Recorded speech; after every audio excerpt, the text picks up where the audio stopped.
jokes now.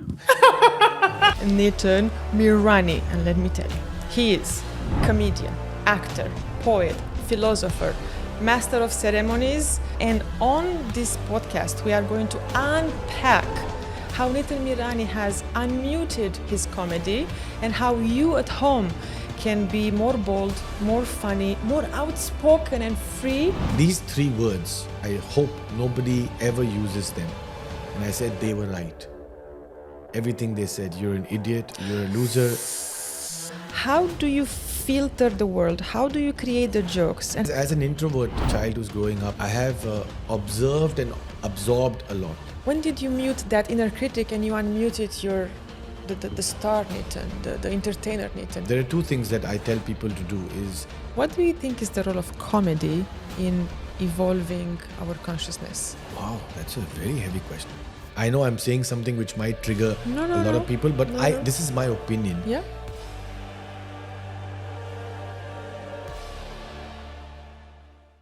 Some people make you laugh. Others help you laugh your dreams into reality. Their humor isn't just entertainment, it's empowerment.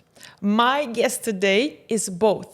I have on the podcast at UnMute with Andrea Zoya, Nitinn Miranni, and let me tell you, he is comedian, actor, poet, philosopher, master of ceremonies, super famous and acclaimed actor, shooting today as we speak City of Life 2 with Ali Mustafa. And on this podcast we are going to unpack how Nitinn Miranni has unmuted his comedy and how you at home can be more bold, more funny, more outspoken and free in order to lead your life authentically. So wow, Nitinn. You forgot to put also friend.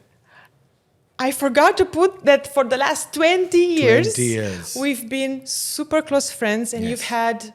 No, I forgot because I'm extremely emotional and happy that we've started our friendship 20 years ago 20 years. doing fashion.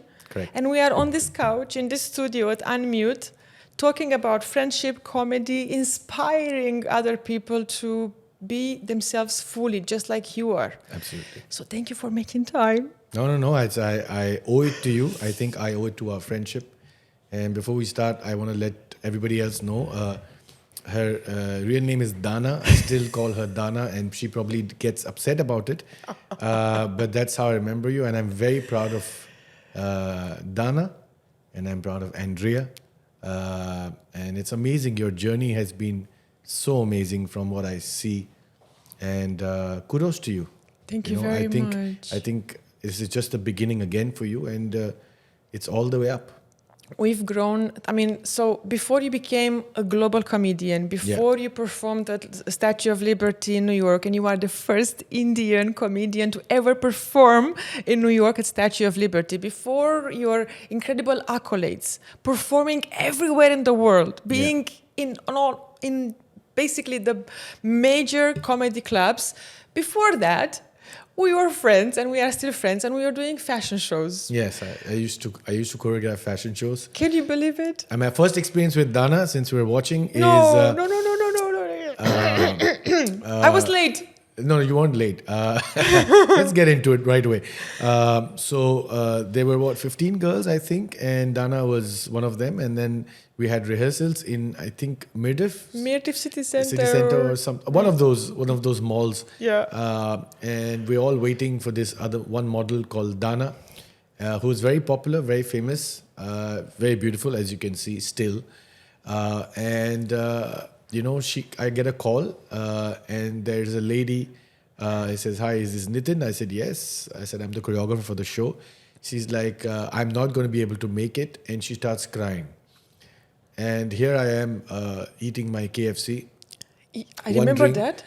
Wondering how I'm going to handle a crying model. And she said, "I'm running late, and this has happened, that has happened." And normally what happens is there's a lot of pressure in that situation. And I had been doing this for many, many years before.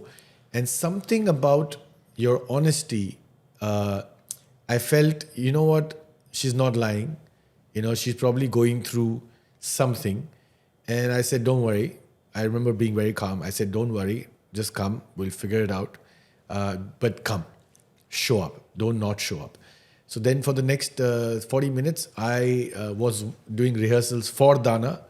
I was walking for Donna. And now here we are. Now, one thing, I completely forgot about that story. I have no idea why I was late that day. It's okay. But one thing so there are millions of people who have been to your comedy shows, who are applauding you, who are following you online and offline. One of the things that people who don't know about your brand and about your comedy don't know is that you are incredibly kind. You've been empathetic and kind and patient 20 years ago, and today you are the same super, super, super golden human. Was it natural, normal? Because when you have the fame, the power, when you present with Shah Ruhan, when you do the biggest events for the richest people in the world, your ego is a little bit taller. Yes. How did you maintain that balance between powerful ego and the kind Nitinn that you still are? It's a very good question to begin with. I think the best currency we have in the world is kindness. It's not what you say, but how you make the person feel. And while growing up, for the longest time, and we'll be honest, I was a people pleaser. For the longest time, I used to go out of my way, out of my comfort zone to please people because I wanted to be accepted. The good thing is, after so many years, it became second nature. So when success, God was very kind, and success did hit me in the outer world. Inner world, I was always successful. When the outer world started realizing that, hey, we acknowledge your success, I just realized that, I am here because of a lot of people. And I personally believe that it's all about energy exchange. It's all about giving back, it coming back. A lot of people are talented. A lot of people are lucky. But most of us are here in a very weird sense that, somebody stepped in. Somebody was there to help you. Somebody was there to guide you. And, to be honest, if some people ask me, what do you want to be in life? I now say I want to be useful. And I think being useful is the best currency you can have. How you make people feel is going to last forever and forever. And it's testament is now, Alhamdulillah, so many good things are happening. Everybody who I've dealt with in the past, they're all coming back. I'll give you a very, very crazy example, if you don't mind. I recently did a gig for a guy who apparently I was very nice to at one of the shows where he was probably just, like a small manager or something, even lower than that. And now he owns his own company. And he said, I don't remember very clearly, but he reminded me saying, I told you that day that one day I will hire you and give you your price. I said, yeah, whatever, no problem. And he says, now I'm here. I am the CEO. I have 3 companies. And because you treated me well that day, I want to offer you this. So I said, great. So the goodness does come back. And that's where ego has to sort of step back and realize that even ego is, I've said in one of the recent podcasts that the ego is the most beautiful thing if you use it correctly.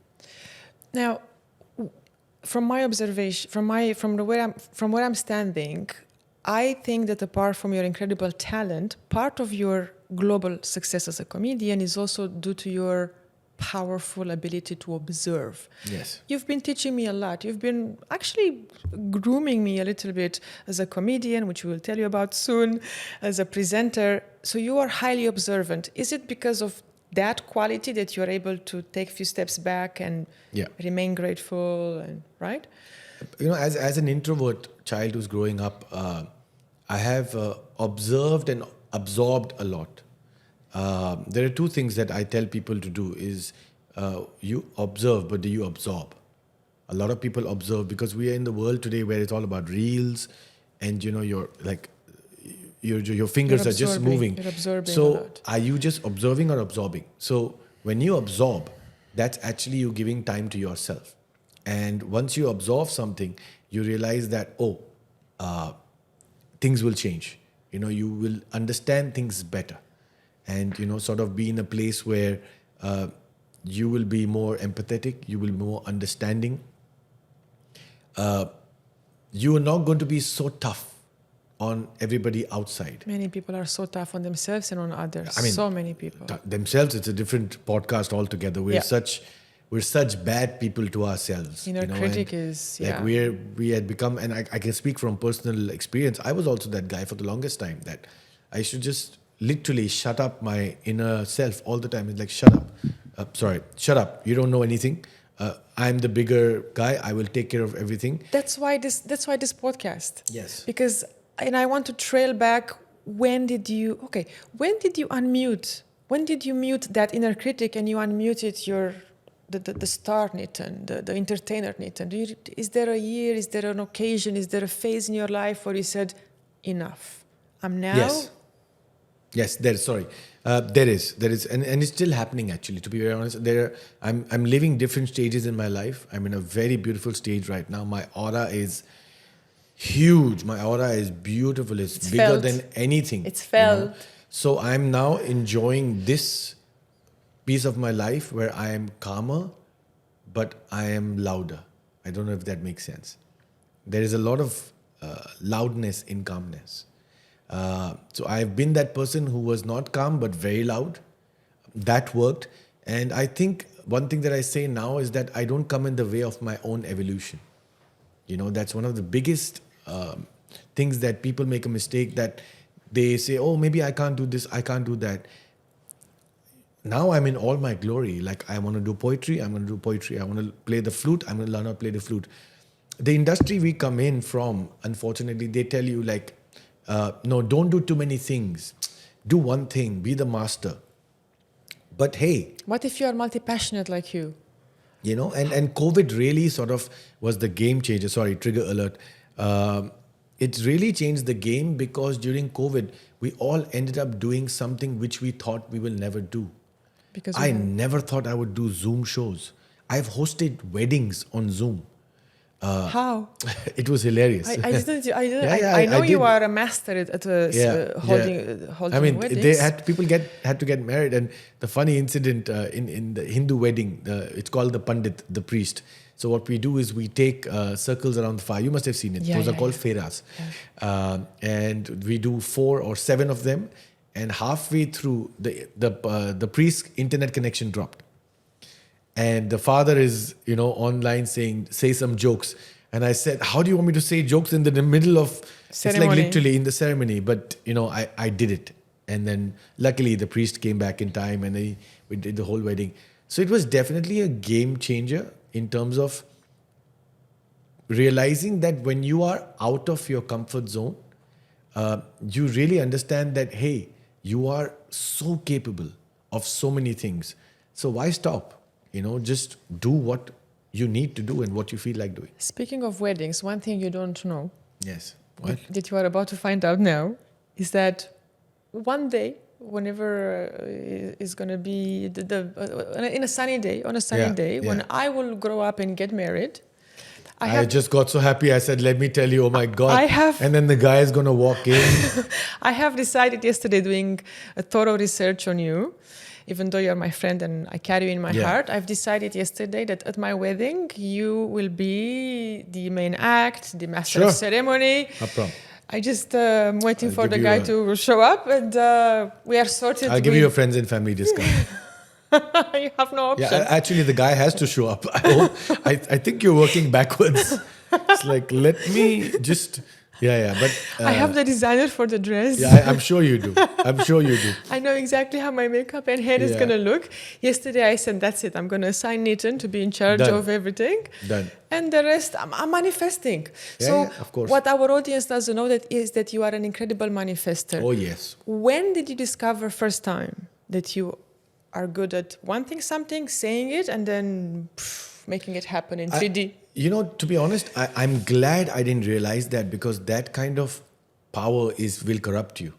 We live in a world where everything is so, there is some energy for people who believe in the higher power. if you start manifesting and you start making it happen so long, if I have to say it this way, there is some magic in disappointment as well. There is some magic behind disappointment, where there is a saying in Hindi where we say कि जो होगा अच्छा होगा और जो नहीं होगा वो तुम्हारे लिए अच्छा होगा, which means what is good, what will happen, what will happen that no wait hold on, let me say this right to you. When good happens to you, it will be good for you. When bad happens, that will also be good for you. Because so that sort of format is where I've been always sort of associated with, and my manifestations were loud, were very visible. Like this is way before I remember The when you Secret and all that stuff. We spoke about it. I know that you've put Shah Ruhan on your Yes. on your vision Right board. now it's Kevin Hart. I made a very nice post. Kevin, if you're listening. For those who don't know about your incredible work, tell us about the manifestation of Shah Ruhan. So, how long it took you from having it in your room on a vision board to manifesting it into reality and being on stage with him at the... To be honest, I don't know how long it took. Okay. But that's the best thing which I did for myself. My mentor, Jim Carrey. Okay. He also does the same thing. Yeah. If you remember the story about him, writing a check. Yeah. Now the idea is all of them tell you that you can manifest as close as you can. Okay. But at the same time, you leave it to the universe. So imagine, Donna, if I tell you, ask me the question. Now. Do it now. Ask me now. You're going to be put off. Yeah. Like, hey. Same with the universe. Same with the universe. You don't tell the universe what to do. You just show the intention. You're a child. Your universe is your parent. So as a child, you got to be just say, you know what, I want this to happen. But if you start nagging the universe that, hey, make it happen on this Tuesday, I need to do that, that's not going to happen. Because then you're not coming from the right space. So I think that's how the universe reacts to it. That one of the craziest things I'll tell you. So when I performed in New York, I made a manifestation where, those old marquees that you have in New York where they put the alphabets. So I put a poster saying Nitinn Miranni live in New York. I found this on Google, that little photograph. And I put it up on my manifestation board and sort of forgot about it. And I got a show in New York and I performed at a place called Caroline's on Broadway, which is on Times Square. Most beautiful moment of her life. And, I came out and people were, literally asking me to sign autographs and stuff. It was a great show. And I stood there and I was like, wow, like what a great feeling. You perform and you step out and you're on Times Square. And you will not believe this, Donna. Goosebumps as I say this. Opposite, like I'm here, I look opposite, on the opposite side of the road. The image that I had was there. That theater was right there. Okay. That exact theater was right there, and I ended up performing on the opposite. Do you think it's a Nitinn Miranni thing? Do you think we can experiment? How can we also use the power of manifestation? Tell me another thing you'd like to do. For me, manifestation is, I recently said as well, I really manifest. Like, oh my God, if you see my manifestation, you think I'm a psycho. Like, I will manifest everything. I will manifest, like I said before, if I want a car, I'm going to manifest the way the car smells, the color of the leather. So apart from engaging your five senses, yes, absolutely. What is your other advice for all of us to manifest more? Be a little logical with your manifestations. You cannot go weird with your manifestations, and you cannot just let manifestation do it for you. Okay. You can't just join the gym and expect to lose weight. You got to show up to the gym. You got to make sure that I'm going to do these 3 classes.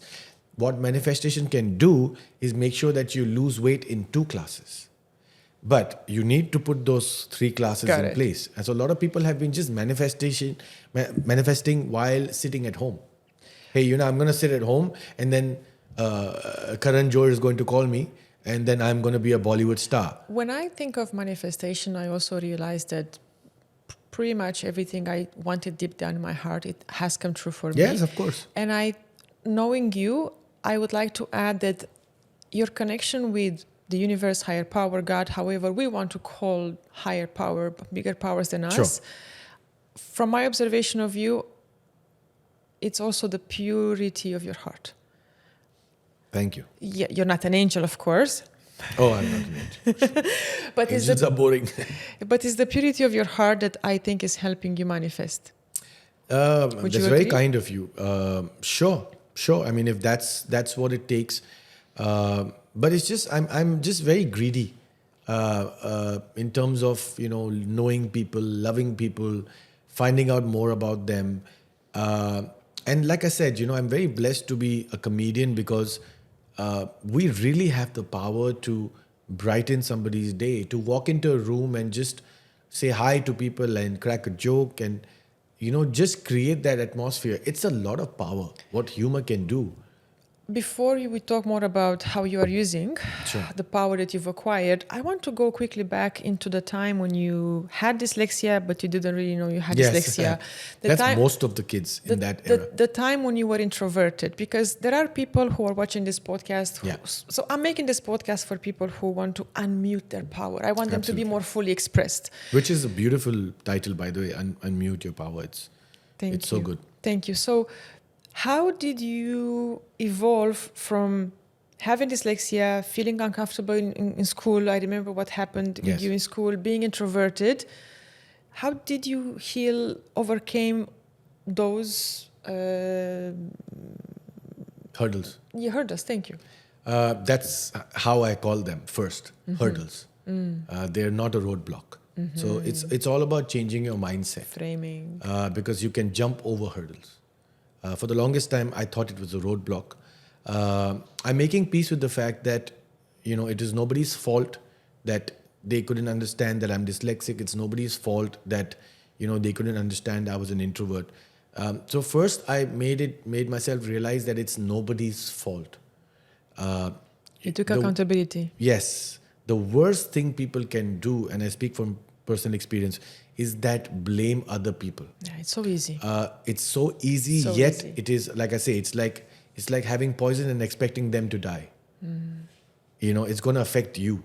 So the earlier you let go of the fact, and to be honest, and this is a word that is a very heavy word, accountability. Yeah. It's a very heavy word. Like it throws people off. Yeah, I think so. Yeah, it's a also Germanic masculine word. Yeah, Accountability, accountability, accountant, counting. It feels heavy. Yeah. It's not. It's just ownership. So if I change the word from accountability to ownership, an owner is always very proud. So Of everything. everything. The entire Everything. spectrum. like the owner of a Mazda is as proud as the owner of a Maserati. Or Rolls Royce. You know what I mean? Yeah, own Or a it. Rolls Royce, or any sort of. So when I say ownership, I think that the change, I believe that words have a lot of energy, and I've been really, if you ask me that question, to sum it up, I changed the way I speak to myself. When did you start? This happened happened recently actually. I mean, when I met my wife, she's been a very key. Arti. Yes, Your Arti. amazing, beautiful wife. Thank you. Very key person in sort of giving me that mindset. But luckily, I was open for that mindset. You've manifested her. Yes, But how did you cross paths? randomly. Take me to that point in time. This is the time where I think I was in a very bad space in my life. I was with somebody and we were planning to get married. It didn't work out, and I made the biggest mistake of my life that night, where I told myself they were right. These 3 words, I hope nobody ever uses them. And I said they were right. Everything they said, you're an idiot, you're a loser. And believe me, I felt a mountain fall on me. You gave up on yourself. Yes, that day. And that was literally, physically, my body fell. Emotionally, my body fell. Like it just vacuum. Like something left me. But it was triggered Yes. by the attachment that you had. It didn't like, what happens is for people who suffer from, social anxiety, depression, and, who are introverts, you must have noticed they always try to make family outside family. They try to make friends, Yeah. and they hold it very close. Building a tribe. So having a successful relationship outside your family is a plus for them. It's one of those points where it's a A in your report card. Okay. That that hey, you know what, you come from a family which was okay, but now you can't mess up with your family. Okay. So you sort Like of a plan B. yeah, so you hold on to every relationship so much that I can't fail. This is my choice. what you She's my were- choice. He's my choice. I cannot fail, and that's why you fail. Because and I've told this Because to you you. can't hold too tight on I told this. God's plans. If you put a small bird in your hand, it's Yeah. beautiful, and if it Yeah. rains, you do this. Yeah. Without realizing, now the problem is you're trying to save the bird, but the bird is thinking, why are you suffocating me? So it's about just being in that zone where you have a good mix between understanding who you are and who you are sort of meant to be. So Aarti has been quite instrumental in sort of elevating, and it's very nice to have a spouse you look up to, a companion. For sure. But having We said need to that, look up to yes, our companion. Yes, but having said that, I think more than that, you got to really get yourself ready. See, the universe is talking if you're willing to listen. The universe is talking 24/7 if you're willing to listen. Everything The Secret says, your parents have told you when you were growing up. It's Even- not new, Absolutely. but you're not willing to listen then. So now you read The Secret like, oh, wow, because you're willing to listen. So if you keep your ears open, You will listen more. you will get inspiration from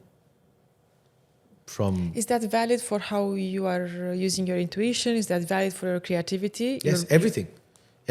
You just, like I said, you just need to be open to grow. I told you this, 2 ears and 1 mouth. We're built. Sorry, go ahead. When you've mentioned the story about the bird, I Yes. remember how special it was for me to connect with you 1 year in the pandemic. We Zoomed. Yeah. And that conversation filled up my batteries for like weeks.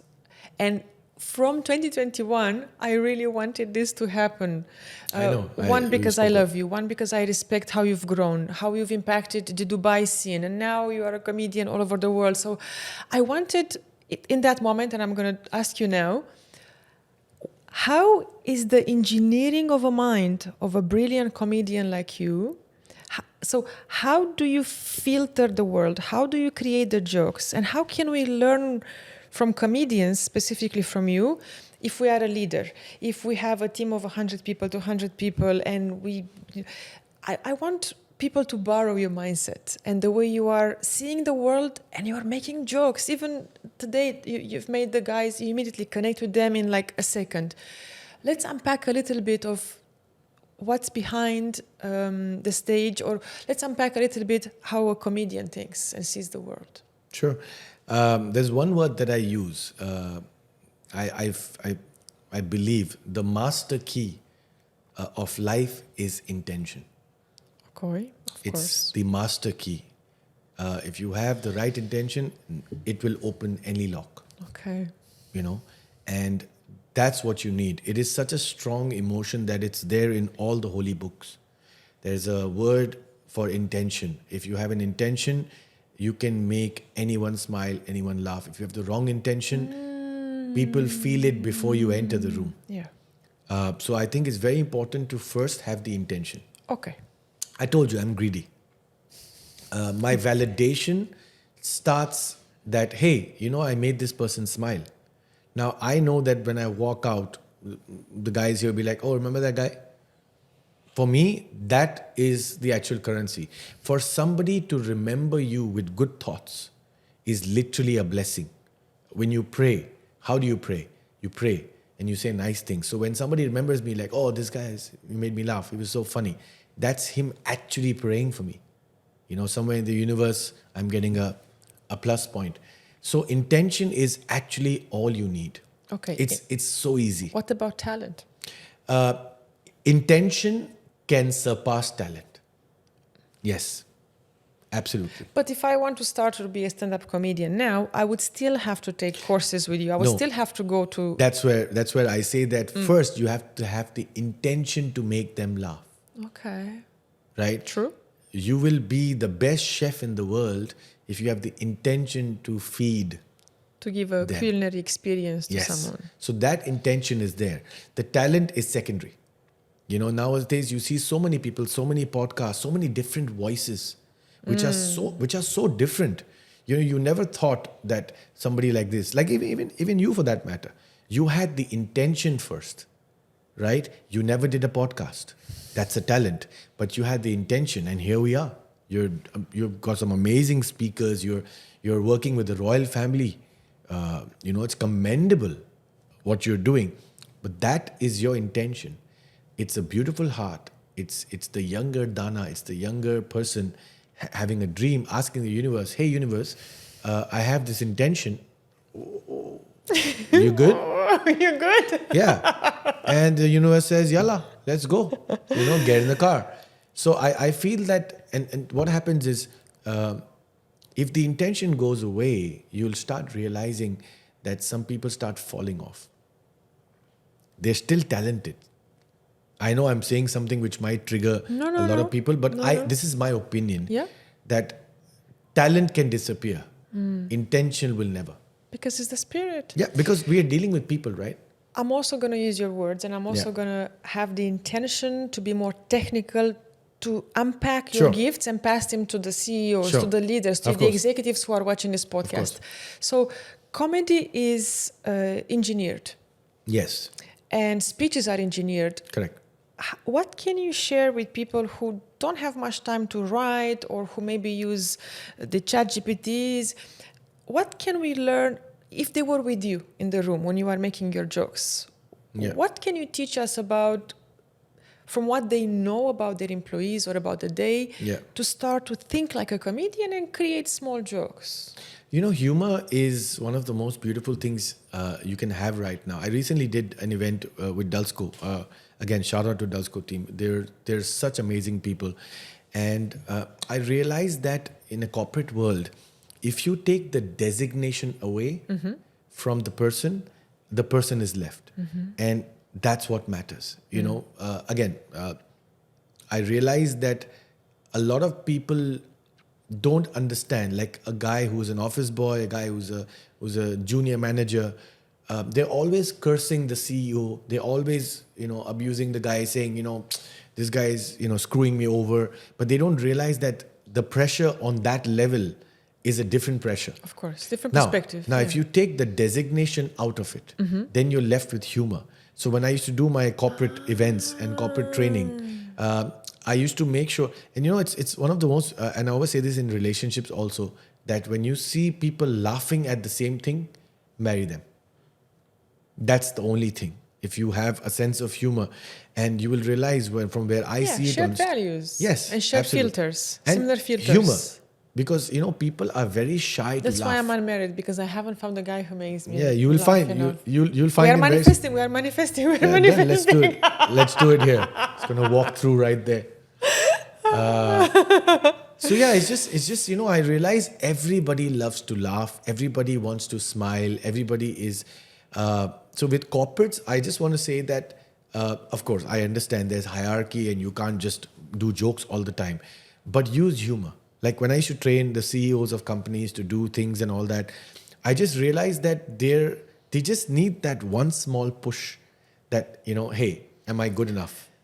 But if they are more serious and preoccupied with their prestige and their image, how do you encourage them to incorporate a bit of lightness and humor in their style of addressing their team? You know, they're absolutely right to be like that in the corporate world. I will not take that away, because like I said, you can't just keep joking around. People, you have to have some sort of seriousness.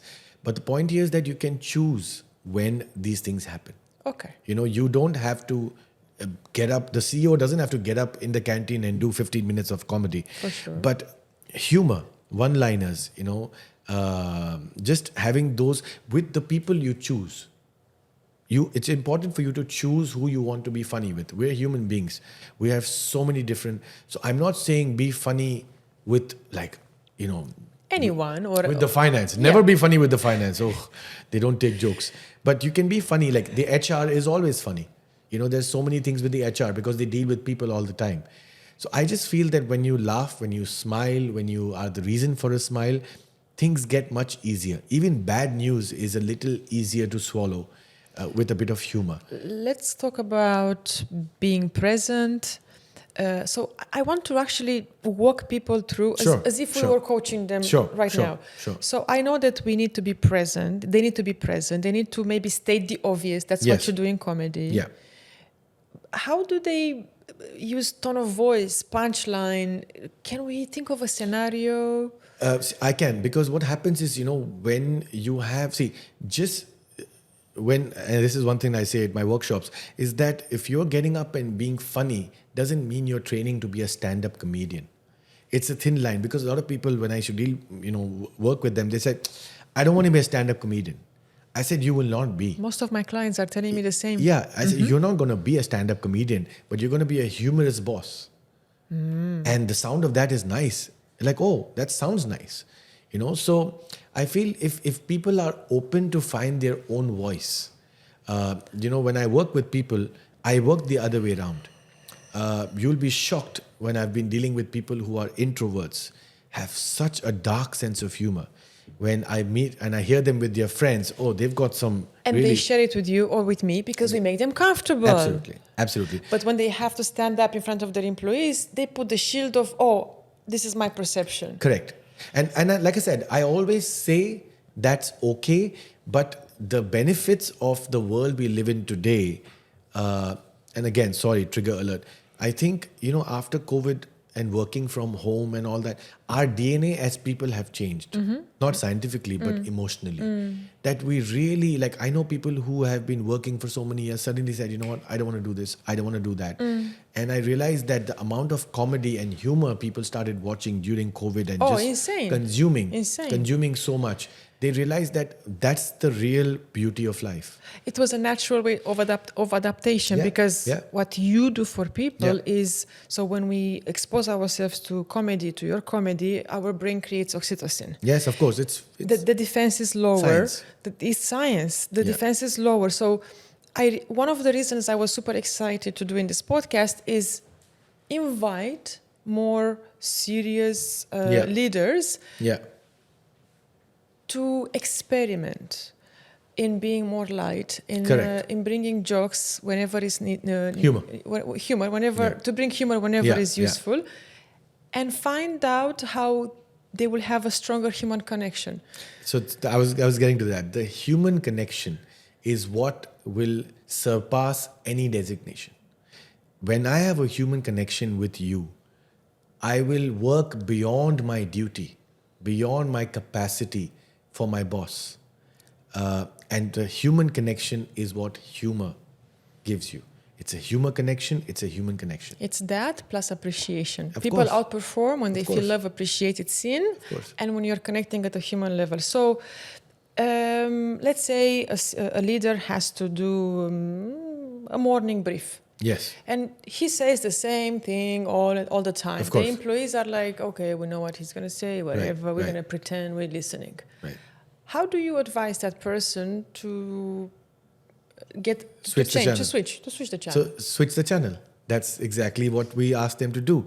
That here, so I don't, like I said, we don't do a comedy set. I take what you have and we work together on what your voice is. Okay. Because you can't change the voice. One day if you're the CEO of a company or a manager or whatever, you can't sound like a different person altogether. So you still have to maintain so it's okay, let me put it this way. If you have a very nice dish, and I call it peppering with humor. That's what I say. When you pepper, you pepper slow. Right. So what we do is in your speech, in your content, we pepper the humor. Okay. You slowly put and see how people are consuming it. To start anything with a smile, with a laugh is a great way, especially morning sessions.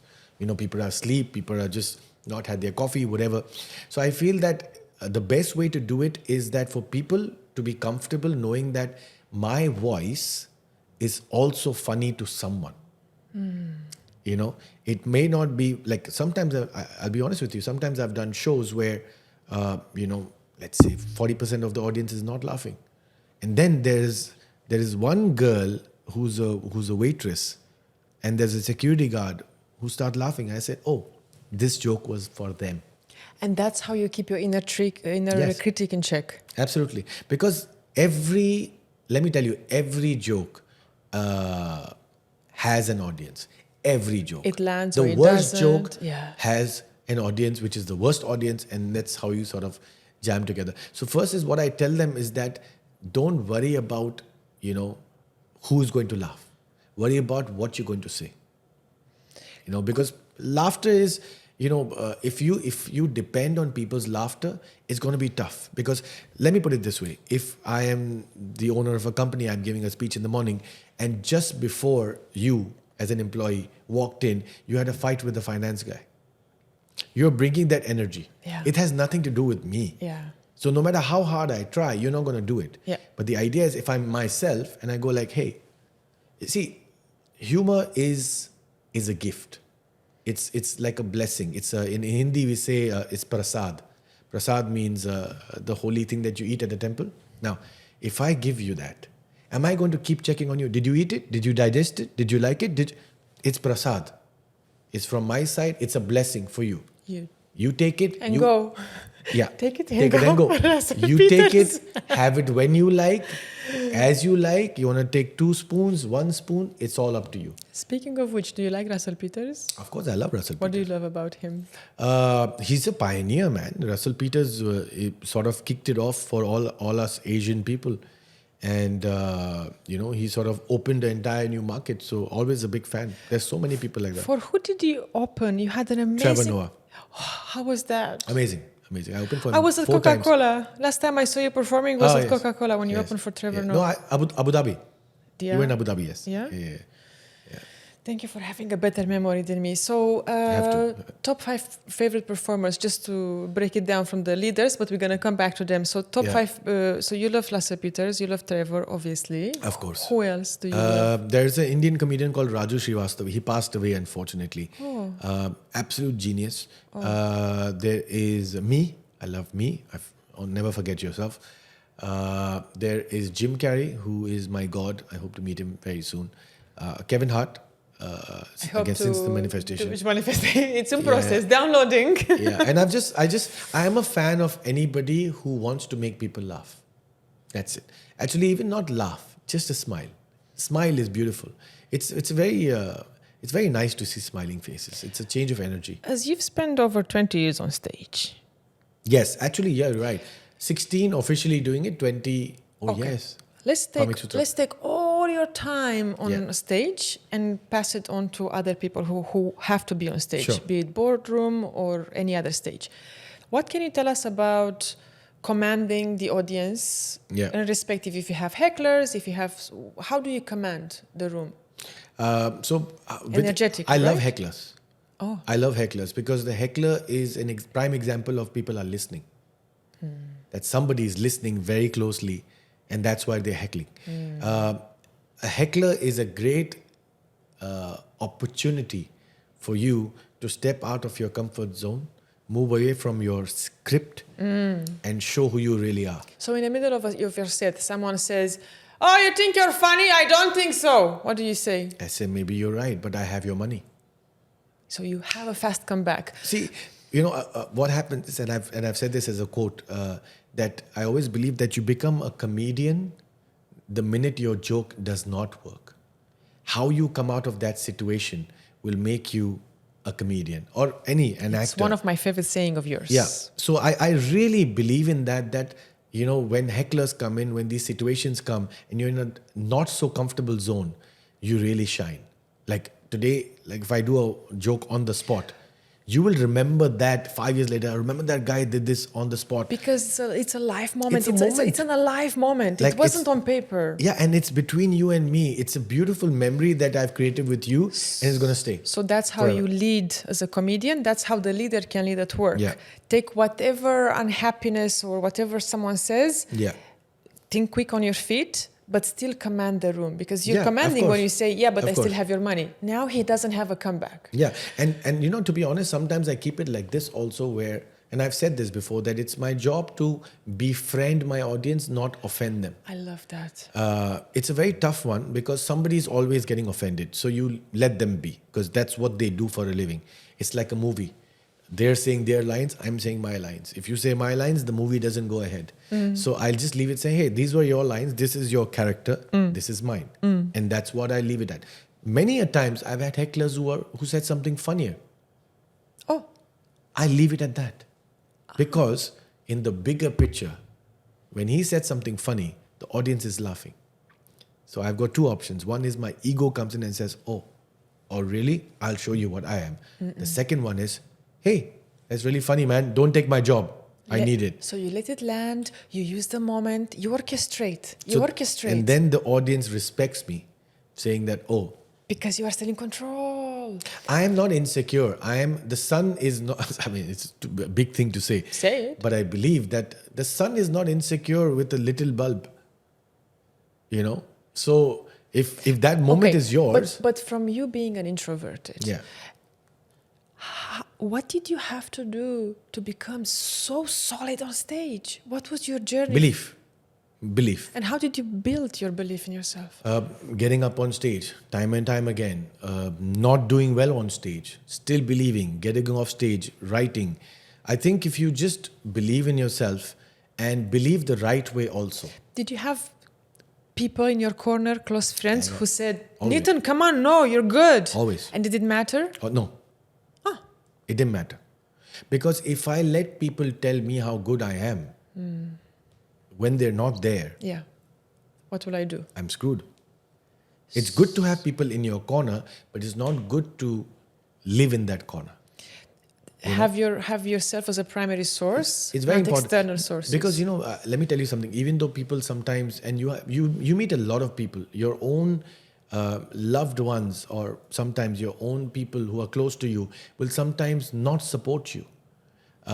Your voice is your voice. Today, if somebody's having a bad day, and this could be your best friend, they will give you the worst advice of your life. Now, if you listen to them and you're dependent on their voice, you're screwed. There's no way you will, come out of that. Speaking of which, when you started writing the first sets, the first jokes, from where did you get the courage to... Because comedy is all about wrapping uncomfortable truth, and with tonality and storytelling, you say it. You speak about hypocrisy, you touch a bit of politics, of race. How did you master the courage to say things? Observe and absorb. Because I've been quiet for so long as an introvert that all I had to do is just watch and absorb and write. So when I got the opportunity, I had so much to talk about, So irrespective of going to university, going to courses, I mean, of course, I know you give workshops and you teach leaders, you teach people how to become comedians. I've been to one of them long time ago. I take that word away. I don't teach, I assist. I prefer that word because I think it's, again, a change of mindset. Beautiful. And when I assist you, you are more... I'm so inspired. I'm so inspired by how hyper attentive you are with how you're using your words with yourself and with others. Trust me, if you ask me the reason for the success I've been blessed with is just using the right words, because there's a beautiful quote, was it by Robin Sharma or Oprah, that every cell in your body is eavesdropping on your internal dialogue. Absolutely. That thing hit me so bad. Where I was like, oh my God, that's what it is. Nitinn, be careful what you tell yourself. So you assist people, yes, be it leaders, be it people who want to excel in comedy. But apart from assisting, so you would say that before anything, it's the ability to be hyper observant. Yes. Before you become a leader, you have to be a reader. You have to read the person, how they want to be led. So you've observed, but I'm interested to know, so you said, okay, all these comedians, all these people, you've observed how they are using their courage of course. to speak up, and then you test it. Of course. It's a gym. You have to be on stage. You have to fail. Fail as many times as you can, because then only thing is left is success. So as fast as you can, as easy as you can. I'm telling you, How even can they fail safely? you can't fail safely. No. No, because safely is not where you will grow. As artists, we don't grow in safe spaces. For sure. We don't. We will, and that's a very tough thing. I want to tell people that, and I can speak about myself. I had a moment in my life where I became so safe, and I was happy, and I was successful, and I was just booking gigs, but I was not growing. This is the first time I'm sharing this on your podcast. I started hating my own voice. I started getting bored of my own jokes. I'm like, oh, I remember that's the day that happened when I went to myself. I was like, oh shit, we're screwed, because I can't believe I'm doing that to my own voice. The excitement is not there. People were enjoying, but I was like, Celine Dion was saying the same about My Heart Will Go On. Yeah. She said the same. She's like, I'm tired. Yeah. I performed it for 20 years. My heart. Yeah. So, and then you break. Then you break. Then you put yourself in an uncomfortable position. You put yourself in a place you deconstruct, you destroy. So one of the things that I do is I always write 3 jokes. You know about this? Yeah, you told me. I write 3 jokes before every show. Yeah. When I get to the show, and I make those 3 work. That gives me the edge. How can we write 3 jokes right now while watching this podcast? Teach us. Yeah, I mean, I'm just there noticing. Okay. I'm just there. Okay. We are here in this room. How can you? Because I want to learn from you. Yeah, of course. I want to write more jokes. I want to, because you don't know, but I was doing stand-up comedy many years ago. Yes, can we talk about that? SMR. So we're gonna be doing jokes now. I hate those videos, man. But Donna again. Yes. Maybe I have the video. We'll show it. Donna Andrea. Actually, you know what? Let's see the video. For trying to go to sleep, and my neighbors, because I can still hear their voices, their echo in my head. I'm trying to fall asleep, right? Go Pakistan! Come on, India! Go, go, go! Come on! And what happened? What happened? Where am I? I'm still in my bed. Okay, knock, knock. They all come out. Listen, Pakistan. Listen, India. Romania has to go to sleep. Tika?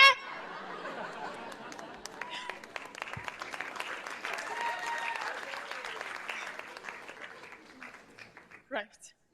Good. Now that you've seen the video, this is Donna on stage 13 years ago. 13 years ago in my show called Comic Sutra. And she had no intention. Actually, let me ask you this. How did I convince you to do that? Okay. I don't remember. I came big. I was modeling successfully. And then I felt also that, I'm not going to be beautiful forever, so let's do other stuff. And I wanted to present. Yes. But 13 years ago, I had a super thick accent. You could hear my Romanian roots. Which I'm very proud of you. You spoke very little English. Very little. Little to none, yes. Okay. Yeah.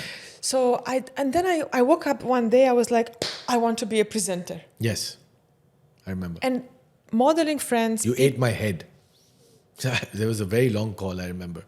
Like, I want to be a presenter. I was like, but you can't. I want to be, so. Everyone was telling me you cannot, for many reasons. Accent, I don't have a journalism background. Yeah. But the desire now was bigger than me. So I said to you, how, where do I start? Where do I go? I want to present, I want to be on stage. Yeah. And you said, fine, you can open my show. I was like, wait, open your show? How? Learn the jokes, write some jokes, I will assist you, you will open my show.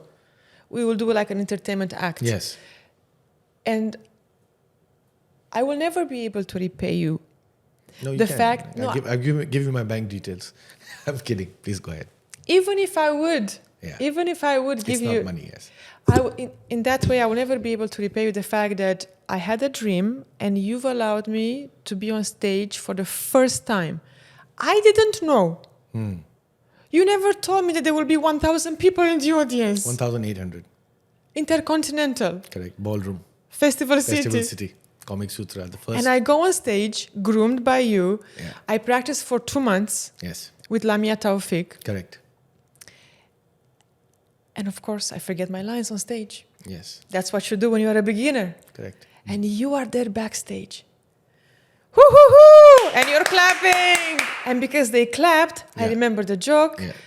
You got that breather for a second. Yeah. And I was like, it's okay. Of course, I forgot I'm a model, which was, so that's how you fail, right? I learned firsthand how it's okay to fail. You pick yourself up. How you came out of that is what people appreciated. That's why they clap. Because it's a very human thing to fail, to make mistakes. If to see something make a mistake, see someone make a mistake like you, it's the most beautiful connection you'll ever have. And do you remember why you had the belief, the comfort to let me start a show that Why had not? I knew you as an individual. Why not? Why not? And I knew, and of course I have to confess that you wanted to be a presenter. For me to throw you in the deep end right away, and this goes for the CEOs and business owners and leaders, that if you are able to come out of that, you are unstoppable. What is the biggest fear people have as people is to be laughed at. It's the biggest fear. It's after death. That I don't want to be laughed at. People are going to make fun of me. Laugh. Shame. But when you get up on there and you get laughed at, you are getting laughed at, but guess what? You're still owning the room.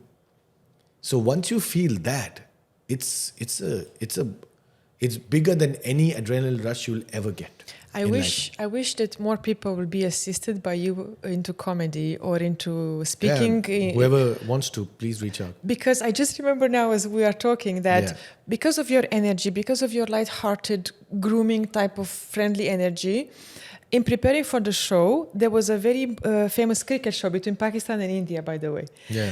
And I was in my flat at that time, somewhere in Sharjah, and at midnight, I think the family of Indians or Pakistanis, they came out and they were shouting. Yes. And I said to myself, I'm going to do this joke. Yeah. Because I physically went out and I said, guys, it's 12:30. Slow down. I have to sleep. Yeah. And I'm like, and because my brain was switched on Correct.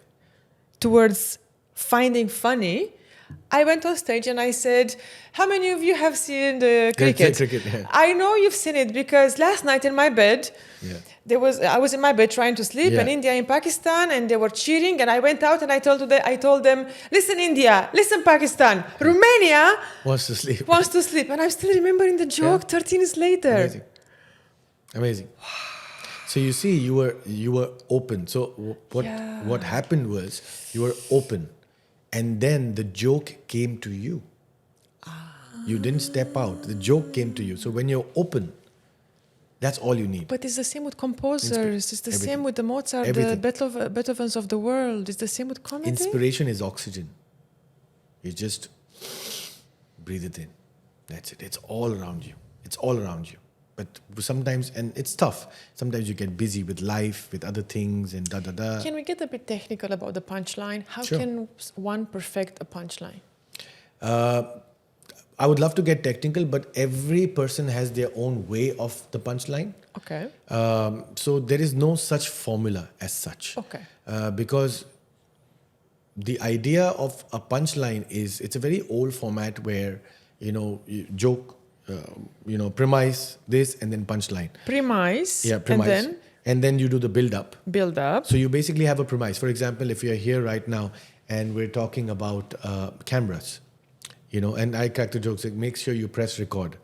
So that's a premise right there. That, hey guys, I went to this podcast and they forgot to press record. Okay. That's the only job, record. And they forgot to press record. So that's your premise. Got now, it. There's so much I can put into it. Now I can talk about the fact that, the guy before that, was a Pakistani guy. And he found out I'm Indian, so he did it on purpose, saying, we lost the cricket match, I'm not going to press record. So there's so much that can go there. The punchlines just sort of keep rolling, but the format of comedy is changed right now. Some people... From what to what? So from a point where nowadays people are putting the punchline to begin with. Can you give us an example? Dave Chappelle. Yeah. He does this story about how he writes punchlines of jokes and puts it in a fishbowl. Yeah. And then every day when he walks out, he takes one punchline and works backward. Works backward. So he has the punchline and then he writes the joke. Yeah. So normally what we are told to do is, idea first and you can change it. So everybody sort of has their own way. But the idea is, again, it all depends on what your voice is. There are a lot of people who are storytellers. Yeah. So they have a lot of punchlines, a lot of jokes in between one-liners. There are one-liners who go pam pam pam joke, pam pam pam joke, and there are people then who are just dark, where they have so many callbacks. Like I had a few callbacks right now when we were talking. So callbacks is also a way of doing it. So there are different ways to find what is your voice, what you enjoy. If someone wants to get assisted by you, Yes. it will take them, 1 month, 2 months, or a few interventions with you to start to learn the ABC of comedy. Is it something fairly easy or complex? I don't call it the ABC of comedy. I call it the LOL of comedy. Fine, of course. That's because again, Of course. ABC is it's ABC. It's very academic. It's very yeah. So I think the way I start with people when I sort of work with them is just to understand what they want to say, and I don't interfere. If you can again, you listen. Yes. Again, if you find that their genuine voice, because sometimes what happens is, even though our intention is to sort of, for lack of a better word, teach, but what if the person is already up there? So imagine if your IQ is that of a 5th standard and I'm teaching you 2nd standard. Guess what I'm doing? I'm bringing you down without realizing. My intention is to teach you. So first I need to understand what's your IQ? What's your humor? So the good thing is, if I sort of work with somebody and use their voice, they will never forget. They will not. Do you need help using your own voice? No, right? It's your voice. So you're kind of holding it. You're nurturing it. assisting. I assist. Because you have to have, because, again, a lot of comedians go through this where they teach you, hey, why don't you do jokes like this? Why don't you do jokes like that? But at the end of the day, you find your own voice. And that's when you start speaking your own voice. And then people go like, oh, it's right there. Did you have moments when you felt overwhelmed with being always creative and making the world laugh? And All the time. All the time. And I embrace that also. Sometimes I don't want to be funny, Donna. I don't want to be. I'm sure. And before, it was a lot of pressure and I didn't know how to deal with it. It's like, if I don't be funny, man, this guy might not give me a... And, you're going to say, oh, I'm not a nice guy. You're a comedian. But some people come with different energies. So I have people who go like, hey, you're a comedian, tell me a joke. Or there are people like, oh, you're a comedian, tell me a joke. You got to pay for that, man. So it's very important. Trust me, it's very important for you to respect the artist that you have.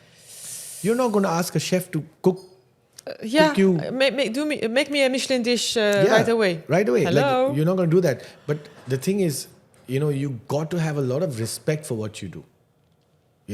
So that is something where, so if I'm cracking a joke at a party, at a thing, trust me, I'm using that moment to write new jokes. So as a comic, we're really blessed. When something good happens, it's in the show. Something bad happens, it's in the show. I want to reveal something. 2 things. Romanians are extremely sarcastic. I know you've studied world cultures, and I know you're... I know you do an amazing Filipino accent. I love all your accents, but I think the Egyptian is hilarious. I've learned from... They hate me for that, but they love me. I hate you, but I love you. You're close. You're close. Very good. Romanians are very sarcastic. So for us, humor and sarcasm and dark humor was a survival mechanism. Yes, of course. Survival. Yes. From what I'm observing and how you made me laugh whenever we have coffee, whenever we should do coffees more often, by the way, although you are traveling a lot, but I would love to. You can do coffee on Zoom. You can hold your coffee. I can do my coffee. I would take any type of coffee with you. So comedy your comedy for me is very healing, because there is a lot that's very kind of you. Thank you. There is a lot of depth, a lot of kindness.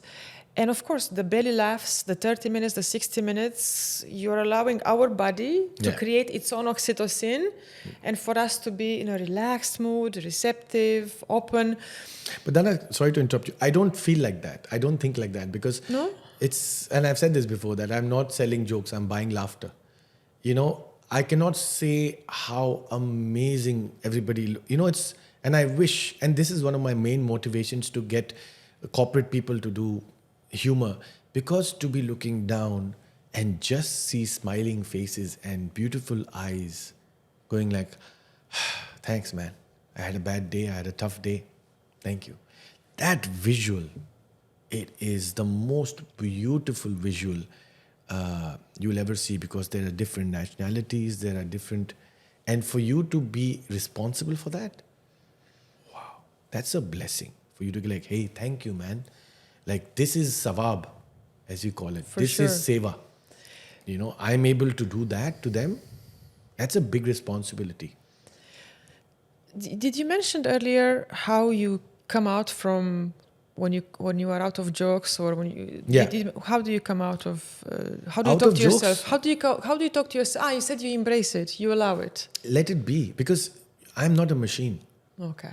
You You just let it allow be. it. Sometimes, and again, probably not a very popular opinion, but sometimes you are not inspired. Be uninspired. Be. It's okay. You're not a machine. You need to have that low time.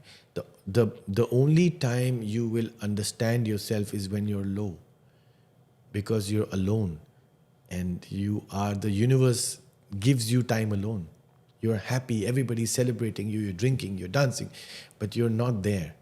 When you're alone, you're with yourself. I celebrate lonely moments. I celebrate them. I sit, I get myself my favorite. Well, but for you, it's this big contrast. Yeah. Always with thousands of people, always on stages, always being interviewed. Yeah. So for you, it's a bit easier to celebrate the lonely moments because No, you actually need it. It's tough. It's tough Is it? because what happens is, when in lonely moments people feel unsuccessful. I'm telling you, I used to be this guy that if I worked 5 days a week, I had 5 shows, 5 nights. If 6th day I don't have a show, I'd be like, oh man, what is this life, man? I'm not successful. My career is... Because the adrenaline of being Yeah. needed and being wanted Yeah. and being on stage, and then you have to deal with the lull time, we call it. lull time. Lull time. And it's very important. You charge your phone in the night, no? Or you keep using it all Yeah. night. So this charging is very important for people, which I've been now advocating a lot. So it's lonely at the top for a leader and entrepreneur. Always. And it's lonely also for a comedian who is... Everybody. Loneliness has no gender, no stature in life. No, The happiest, the most successful on the top person can feel very lonely, and the same thing. So I just feel that once you embrace that, once you embrace your downtime, the only way is uptime. People run away from downtime. Think, oh, you know what, man, I got to be working. I got to be buzzing. I got to take 10 flights. Like one of my dear friends, I won't take his name, but he had a recent thing where he was flying all the time, and the Instagram life that I'm on this flight, I'm doing this, I'm doing that. The pressure to keep up with the algorithm. Yeah, and that's one thing that I don't know if you must realize, but I say the algorithm. It's a change of word. It's my algorithm. I want to post at 6 p.m. because Instagram tells me, but now I'm not going to kill myself and bang my car on Sheikh Zayed Road trying to find parking because 6 o'clock. No, but the team can do that. even my team. But I love your perspective Yeah. on your own rhythm, and I want to unpack it. It's very important. And sometimes your rhythm is very different from everybody else around you. And respecting it and honoring it is when you are in your true power. Absolutely. So how did Nobody you... can take that away from you. It's not given by somebody. It's yours. So when people tell you, but Nitinn, you don't have 15 million followers. What's That's wrong? okay. What's wrong? Maybe your comedy is not as good. Why don't you have 15 million followers? What do you tell them? It's fine. Although you are fully booked and you're traveling all the time. No. Again, that is what I choose to be. Okay, so you tell me that I have 50 million followers, but I don't have 3 people who are meeting me for coffee and meeting me for who I am. How can actually maybe Gen Z, maybe Gen Z, maybe millennials,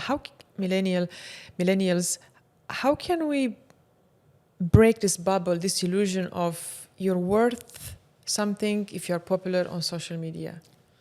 Self-worth is very tough. I pray for them. I really, because I see a lot of people going through a lot. They're also right because they're trying to be successful. But all I'm trying to say is that you use Instagram, you use social media. Don't let social media use you. That's my only thing. I'm very worried for the upcoming generation because everything is a reel. Everything, and this is a quote that I wrote recently, that you're running behind content, not running behind feeling content. So running behind content and not feeling content. Sorry, I said that wrong. Content. Feeling content is what everybody's running behind. That's what you need to do. So find a space. It's very tough. It's when you have so much success, when you're getting 50,000 dirhams to put out one Instagram. Great. Congratulations. But what's going to happen when Instagram goes off for half a day? You get a brain stroke. You go mad. Like you get anxiety attacks. So that part is a little like you got to really balance it out. And it's a tough one, but it's possible. I've seen some really big leaders do that, Recently, I don't know which country, I've seen it briefly. They Portugal? Yeah, Portugal, I think one of those. Yeah. I think so. Some European country, they banned... because they realize that, people are not living a real life. They're living a real life. Everything, like a meal is not until you've taken a photo, taken a reel. Do it, please do it. But don't do it out of your comfort zone. I'll post so many things sometimes, but I want to do it. And I feel it. When I see you in the back of a taxi, I see you in the taxi, Yeah. Maybe I'm biased because I know you, but I do feel that you're just transmitting something in that moment. It's that moment. Yeah. I don't go like, oh, wait, you know what? I'm in a taxi. We just cross this. Oh, let's do it. Would you agree that in the AI world, in the digital world, the authenticity is like the biggest asset that we have? Because now we can manufacture all the scripts, all the speeches, the imagery, the videos. Correct. So then if more people can manufacture scripted and well-crafted image and messages, then what's left in order for us to stand out is then authenticity. You're adding your own. And the full form of AI is artificial. How can you be real if you are taking help from artificial? It's a contradiction. So great, take help.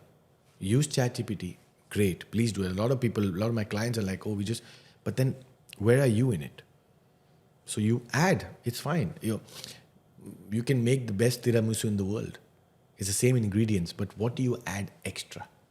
Do you know I have invented the sugar-free, gluten-free, You have invented it? lactose-free Wow, what's left? tiramisu? Is it also tiramisu free? It's just a plate which tiramisu written on it and a bill.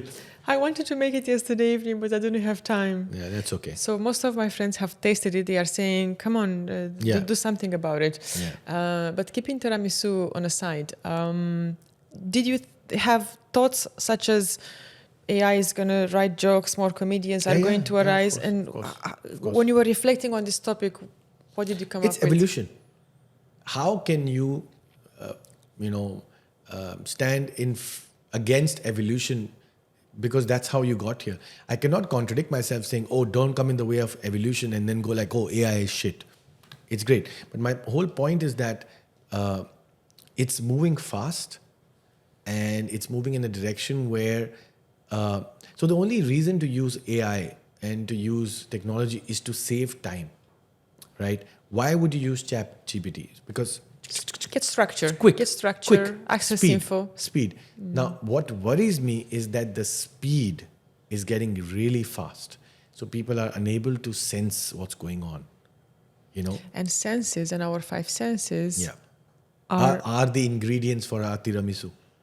Wow. So our life Thank is your you, tiramisu. poet. Thank you, poet. I know you are huge on spirituality. It's evident from the way you write. It's evident to me from the way you speak to me, from the way you treat me. What do you think is the role of comedy in evolving our consciousness? Wow, that's a very heavy question. Only you can lift that question. I don't think You are the thinker, you are the philosopher. I didn't know that comedy dated back to... way back. Ancient Greece. Yeah. 400 years before Christ. It's, In US, it started in 1900s. it's been prevalent in India for many. In those, the kings used to have jesters, right? Is what they call them. Yeah. Oh, How do you feel that being humorous, having this mindset, is adding or is impacting our evolution? I think it's the only thing that survived time. You know, it's the only emotion that is pure. And it survived everything. It survived wars, it survived. So I think the question answers itself. That if you want to evolve, you have to learn to smile, you have to learn to laugh. You have to choose the way you evolve. A happy evolution is, there's a reason why, and to answer your question, there's a reason why when a mother is pregnant, bringing life into this world, you do whatever it takes to make her happy, make her laugh, make her smile. Increase her oxytocin levels. So that's how evolution begins. So humor and laughter has been there from evolution. What do you think is your contribution to comedy? Like, sincerely, brag away. I really want to know your honest thoughts. Sure, How do you sincerely feel you're contributing to this industry and to this ecosystem? I'm a very big contributor. I am a shareholder of laughter. You're a I have my shareholder of laughter. Yeah, I'm a shareholder I of love laughter. how you just roll these words and these metaphors. I'm happy to have, and I'm very lucky to be holding those shares, and it's becoming very profitable for me. Spiritually, emotionally, it's very nice. So for young comedians, they can be 16, they can be 24, they of can be course. 47, they can be We 52. just worked with somebody who's now 60 plus. I'm working with him. What is your best advice for people to unmute their funny side? Unmute and laugh and let laugh. You know, that's what I always say. It's live and let live, but I say laugh and let laugh. And unmute the noise around you. You know, Mute the noise around you and unmute your voice. What is one thing you are yet to unmute? Me, I'm yet to unmute certain fears in my life. I'm working on it. I'm yet to unmute complete surrender. I've recently come across this beautiful concept of surrendering, and I cannot tell you, it is so beautiful. It is so much respect to the universe, saying, universe, I surrender to you. So I want to reach a point where I'm completely surrendered, and we're like, hey bro, you got me. I'm just going to dress up and show up, and you take care of everything. So I need to unmute that potential, because I know that I still have a bit of, and a lot of people who are self-made have that fear, that, you know, but yeah, I'm trying to get over the fear that something wrong will happen and I will lose everything. But whatever's happened is me. I cannot lose myself. So that is one thing that I'm really working hard to surrender, forgive whatever's happened in the past, whatever unfortunate incidents have happened, which are 100% not my fault. But understanding that it's not their fault as well. Another word of wisdom from the philosopher Nitinn Miranni, for people who have to now present in public and they are terrified either from 10 people or 1,000. Yeah. What is the few things that you want to encourage them or tell them Just a different perspective. Sure. So I think definitely use your own voice. Don't worry about what it sounds like. And this is one thing that I used to come up with. Every time you hear, and this is a very human thing, every time you hear a voice note, and the humans are a bit like that. I don't know if you do it, but every time you send a voice note, you replay it to hear what you sound like. Of course I do. 80% of people don't like what they sound like because in their head they sound like somebody else. Forget that. Okay. Your voice has an audience. So first you speak in your own voice. Secondly, don't be too prepared. Don't be too prepared, because what happens is you try to sort of become such a perfectionist that I'm going to say this, they're going to laugh here, I'm going to... Take a skeleton. Let them fill the flesh. Be open to, like you know, when you forget a joke, when you do something, be open to shine in that situation. People relate a lot with failure more than success. When if the human factor. If you fail, they go like, hey, she's like me. Oh, wow, she came out of that? That's good. I'm going to try that. And that's a bond that you create. Speaking of which, how do you, and in general comedians, memorize your skit, your jokes? And how can people who want to memorize a small speech of like 1 or 2 pages, what is your best tip to memorize? Again, it's coming back to the same thing. Skeleton. Don't be too prepared. No. Do you memorize your own voice? When you add your own voice to things. But when you have messages, when you have to remember data, you have to... So there is a way to memorize jokes. Yeah, you learn them. You rehearse. You take them to open mics, you rehearse. And the good thing about jokes and humor is that it evolves every show. Like some show you're going to go and then somebody's going to say something, hey, that's funny, let me add that. There's the next show, you're like, oh, let me add that. So you sort of, it's a beautiful Lego. Like a joke is building a Lego. But how do you memorize it? How do you practice? You keep going it. Keep going at it. Yeah, the more you say it and the more you start making it your own and you sort of memorize it. And like I said, a real incident is yours. You know, so if you talk about something like today, after 13 years, you still remember that India, Pakistan, Romania, because it happened to you. Right. So when you're writing, so great, you write the premise, but then you add you. So when you have that internal, it's your memory, it's your core memory. So when you have that, it's fine. So same thing with corporates. When they're giving speeches, when they're doing this, if you add this one, so what I do is nowadays, every time I do an introduction at an awards or whatever, I tell them to give me information about this guy. Okay, he is the CEO of a company, he's this, he's done that, but hey, did you know he also is the winner of Ironman? Oh, did you know his favorite thing to eat is tiramisu with chocolate ice cream? So these are moments that humanize the designation. But then how do you take that, how do you take the hobbies of a leader and make a moment on stage or create a moment? Because that's what I also tell them to do, that move away from the script. First, get the attention. Once you have the attention, you can say what you want. Okay, how do you get that attention? Where you talk about yourself, because that's something they have not heard.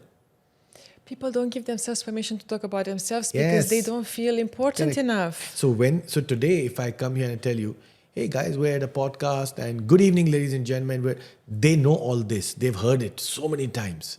But when you come and say, hey guys, by the way, the men's toilet is not working, so don't go.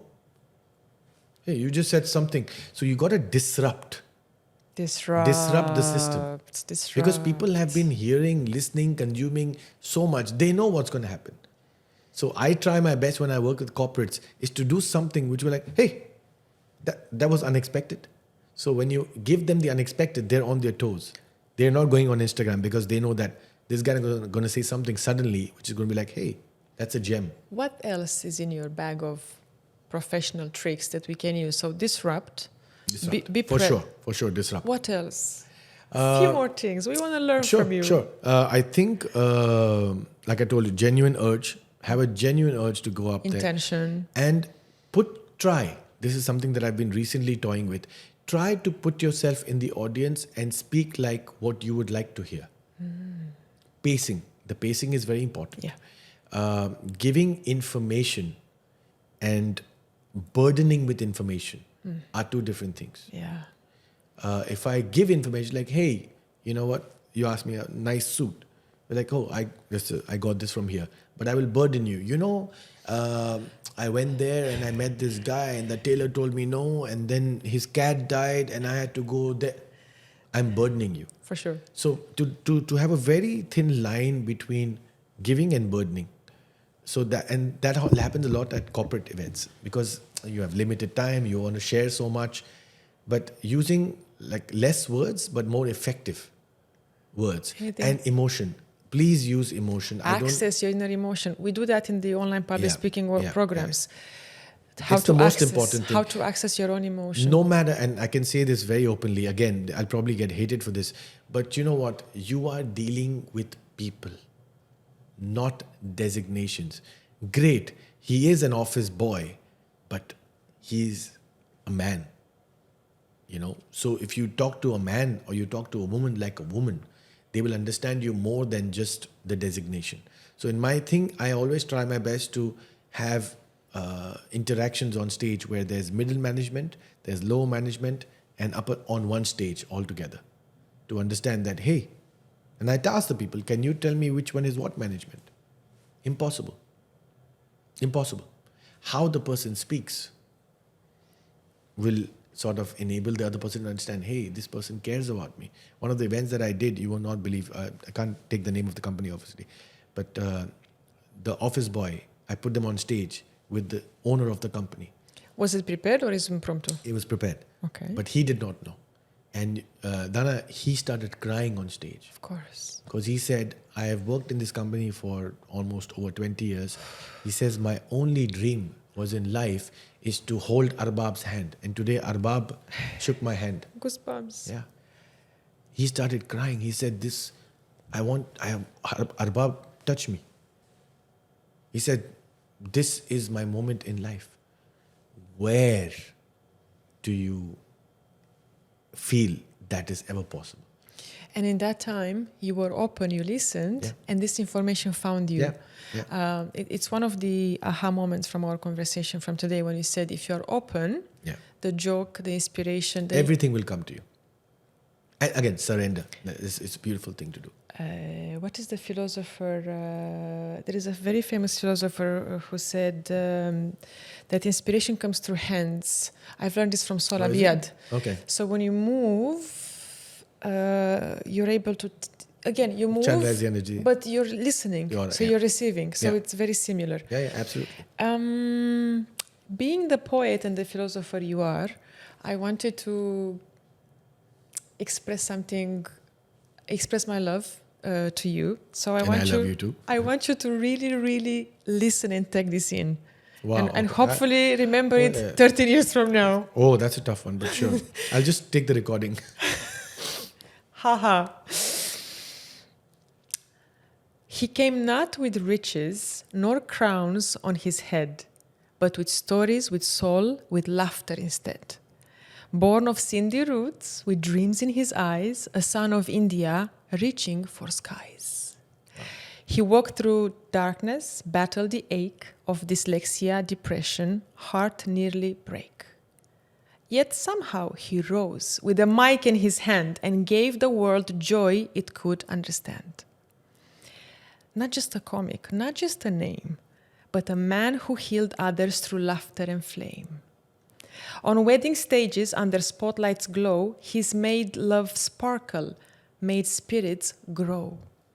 With parents' pride woven in his thread and the love of his wife gently ahead, he stood on stages near and far, from Dubai's nights to Liberty's star. Wow. Yet the gift he gives, beyond all applause, is the courage to speak, to break through the pose. He unmuted his pain, his truth, his grace, and taught us to laugh in the hardest place. So here is to Nitinn, with heart so wide, who walks with kindness always at his side, the man who turned his fear into light and helped us all find our voice, take flight. Well done. Thank you so much. I think this is one of the most beautiful gifts I have received in a very, very long time. It's so thoughtful. It's very kind of you. And you are my currency. This is what I've earned. I want to say to people who are in the process of unmuting their true, authentic voice and being fully expressed as mothers, fathers, lovers, CEOs, leaders, comics, that you have been instrumental to unmuting myself, having the courage to be on stage. It's been an honor. I found my voice first through comedy. I've had incredible mentors, tutors, but also friends like you who said, here is the stage. Do jokes in front of 1,800 people. I fail forward. You've held me. And my dream of being a keynote speaker, of coaching the most incredible people Commendable. is true. So for all of you, if you want to unmute yourself, find yourself the best mentor. Find yourself a comic mentor who will assist you. Definitely, I would love to help through my online program, my offline programs. And the Unmute with Andrea Zoya, this podcast is all for you. The intention is for incredible rock stars, global comics and actors like Nitinn Miranni and many other incredible people to have here these conversations for you to pick up one line, to pick up one word. Whatever you like. Whatever you like. Whatever, from this buffet of wisdom, just fill your plate with whatever you like. Thank you for making the world laugh, and I love you. I love you too.